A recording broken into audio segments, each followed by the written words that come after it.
गल करांगे संजौली दी जिथे कि वड्डी गिणती विच मस्जिद विवाद च दो धिरां दे विचाले वड्डी फ्रिक्शन बनी हुई है। हाई कोर्ट के प्रतिवादी वजों MC शिमला नूं नोटिस जारी किया गया। दरअसल सुनवाई हुई है, नोटिस जारी होया अते इस दे नाल ही हेठलियां दो मंजिलियां बारे स्थिति ज्यों दी त्यों भाव कि स्टेटस को रखने का हुक्म किया गया है।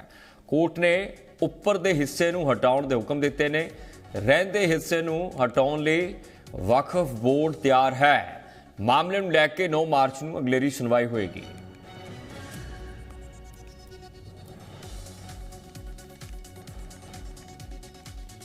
तो हेठलियां दो मंजिलों बारे स्टेटस को का ऑर्डर किया गया है कि जिहड़ियां हेठलियां दो मंजिलों ने पहली ते दूजी उस नूं स्टेटस को भावें जिवें है उवें स्थिति जिहड़ी बरकरार रखी जाए। तो MC शिमला नूं नोटिस जारी किया गया है। हाई कोर्ट दे विच इह सुनवाई हो रही सी तो इस दौरान उपरलियां जिहड़ियां पोर्शनस ने बिल्डिंग ने जां कोर्ट ने उपरले हिस्से नूं हटाउण दे हुक्म दिते हन। तो मामले विच 9 मार्च नूं अगलेरी सुनवाई होएगी।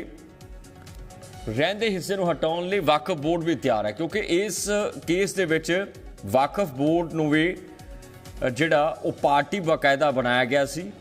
उस तो बाद मामले 9 मार्च को अगलेरी सुनवाई होने जा रही है। तो कोर्ट ने उपरले हिस्से हटाने के हुक्म दिते हैं। फिलहाल देखना लाजमी रहेगा कि कुछ खास अपडेट होर मिलते हैं। अंकुश डोभाल ज़्यादा जानकारी की सांझ पा रहे हैं। तो अंकुश ये जानना चाह गया सी कि उपरले हिस्से हटाने के जिहड़े हुक्म दिते गए ने विशेष फिरके च इस गल का विरोध है, एक्सैप्ट कर रहे ने, कानून और व्यवस्था लैके की कुछ जिहड़े हालात बन सकते हैं ये असीं समझने की कोशिश करांगे। देखिए, अजय मोहन गोयल की अदालत में ये सुनवाई हुई और अदालत ने सबसे पहला सवाल ये पूछा कि ये इलीगल कंस्ट्रक्शन है या अनऑथराइज। इस पर MC के वकील की ओर से कहा गया कि ये इलीगल कंस्ट्रक्शन है, यानी कि किसी तरह की कोई परमिशन नहीं थी, फिर भी ये निर्माण यहाँ पर किया गया।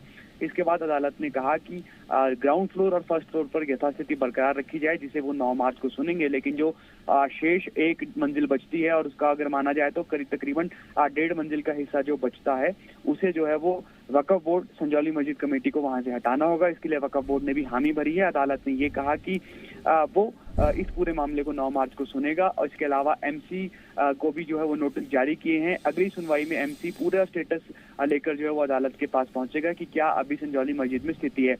ये कहा गया वक्फ बोर्ड के अंदर से कोर्ट में जज के सामने कि जो मस्जिद है वो 1901 से यहाँ पर है और जो MC के फैसले में कहा गया है जिसमें ये बताया गया है कि वहाँ पर किसी तरह का कोई स्ट्रक्चर नहीं है, उस बात को भी चैलेंज वक्फ बोर्ड की ओर से कहा गया। उनकी ओर से कहा गया कि वहाँ पर जो है वो स्ट्रक्चर था। इस पर MC कोर्ट की ओर से MC के वकील जो अंदर पेश हो रहे थे कोर्ट में, उनकी ओर से ये कहा गया कि ना तो वहाँ पर जो पुराना स्ट्रक्चर था उसे तोड़ने की परमिशन ली गई और ना ही बनाने की, इसलिए ये जो पूरी कंस्ट्रक्शन है इलीगल है। अब इस पूरे मामले पर 9 मार्च को बहस होगी।